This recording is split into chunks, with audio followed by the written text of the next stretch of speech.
The film I am going to analyse is Limitless, which is directed by Neil Berger, 2011.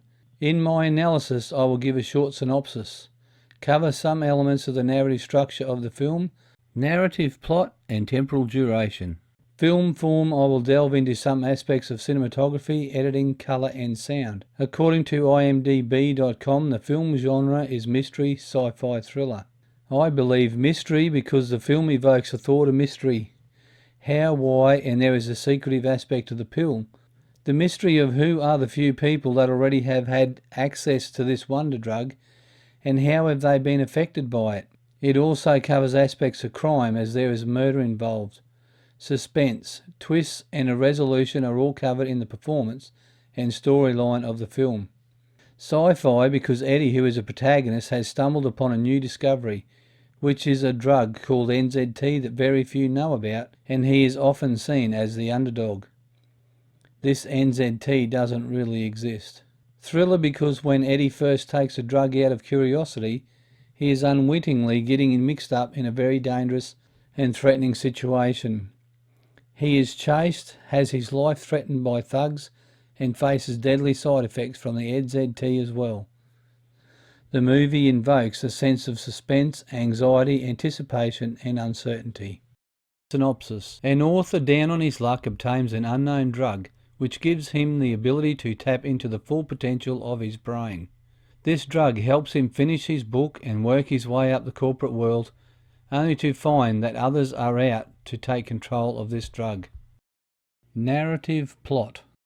An author named Eddie Mora, played by Bradley Cooper, is down on his luck and has scored a book deal. He is having a hard time putting words to paper. Unlucky in love, Eddie gets dumped by his girlfriend as well. He bumps into an old friend who gives him a new drug called NZT. After taking the drug, Eddie is able to finish his book in 4 days. He finds the friend dead in an apartment. Eddie finds a stash of the pills and takes them home in the hope of turning his life around to be more successful. Eddie borrows some money from some dodgy lender and uses the money to make millions in a short period of time. This success at Wall Street catches the attention of Carl Van Loon, played by Robert De Niro, who invites Eddie to broker a major corporate merger. A problem arises with the guy he borrowed money from because he wants total control of the pills and will stop at nothing to track Eddie and the pills down. Later, Carl Van Loon also wants the power over the drugs. Eddie outsmarts Carl Van Loon. In the end, Eddie gets the girl. Temporal duration. The screen duration, which is the length of the movie that we sit and watch on the screen, goes for approximately 1 hour and 40 minutes. Yet the plot duration, the duration that is portrayed in the film, is at least 14 months, maybe more. We hear in one scene that 2 months had passed. 2 months after I'd started NZT, I was brokering the biggest merger in corporate history. And then near the end of the movie, text appears on a black background which states that a further 12 months has passed from a previous scene. The time we see and watch the movie is edited in a non-linear timeline. We see the opening scene where Eddie is perched on top of a high-rise building, which is pretty much where the climax of the movie is taking place. Obviously, I miscalculated a few things. Why is it that the moment your life exceeds your wildest dreams, the knife appears at your back?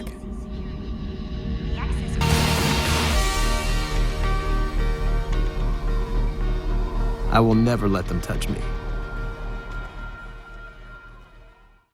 We then have a long flashback that tells a story and fills the moviegoer in on what has happened and helps to understand why Eddie is standing on the ledge of a high-rise building in this suicidal position. This then brings us back to where we see Eddie perched on top of the high-rise building once again, which is at 1 hour and 20 minute mark of the 1 hour and 40 minute film. And so, here I am.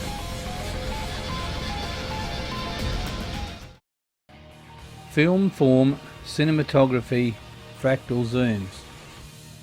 There are 4 scenes in the movie that use fractal zooms, also known as infinite zooms, and it is used to engage the viewer and help them understand the difference in the realm of reality and the loss of time and space that Eddie is experiencing when the effect of the drug is taking over.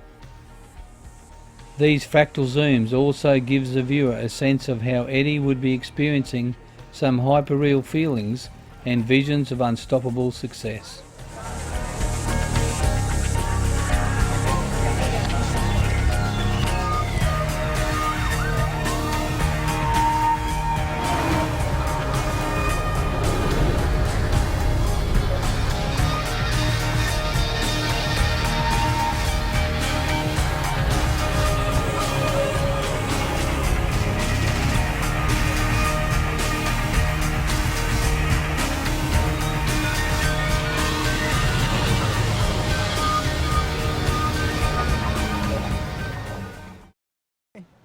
Lighting and colour. The use of colour has been utilised throughout the movie, and it is used in a way to give a different mood and feeling to the various scenes. When Eddie is his normal, not so bright self, you can see a desaturated blue colour scheme.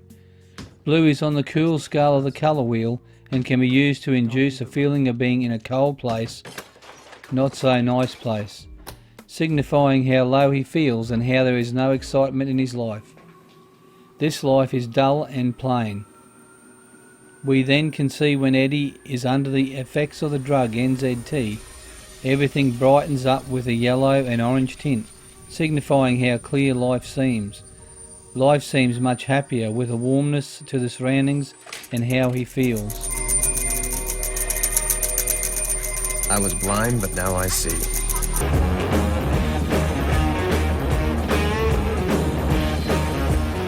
What was this drug? I couldn't stay messy on it. I hadn't had a cigarette in 6 hours, hadn't eaten. So, abstemious and tidy? What was this? A drug for people who wanted to be more anal retentive? I wasn't high, wasn't wired, just clear. I knew what I needed to do and how to do it. There is a scene in a subway when Eddie is feeling some bad side effects to the drug, and he is in a state of sickness.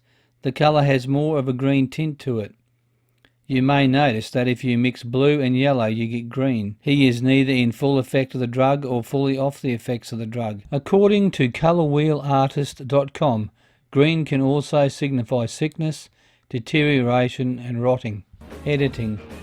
In Eddie's apartment, where he is under the effects of the drug, there is CGI that is incorporated into the scene, which juxtaposes Eddie with words falling from the ceiling, as he is finding that words are literally falling onto the pages, whereas before he couldn't come up with any words.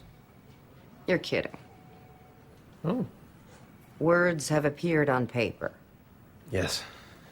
Another scene, Eddie is walking down the street, and as we the viewer see him, he is clear and in focus. Then we have a point of view of Eddie looking down the street as he is walking. Everything has been distorted, which emphasises the fact that Eddie now has a distorted view of reality.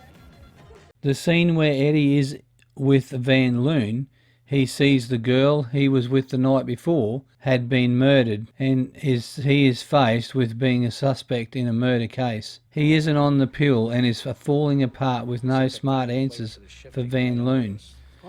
He rushes outside and the view is upside down when Eddie pukes. This gives the effect and signifies that Eddie's world could be turned upside down. Sound. Throughout the movie, the soundtrack changes in rhythm and intensity to manipulate our emotions. It also helps add depth to the scene so that when no or not much dialogue is being spoken, we get a sense of how the actors are feeling. When Eddie is in Vernon's apartment and he is sitting on the lounge next to Vernon's dead body, he is in deep thought of where the pills may be hidden, and there is no music. Eddie is in deep thought. Then when it dawns on him the pills might be in the oven, the music suddenly changes to an intense, fast-paced rhythm.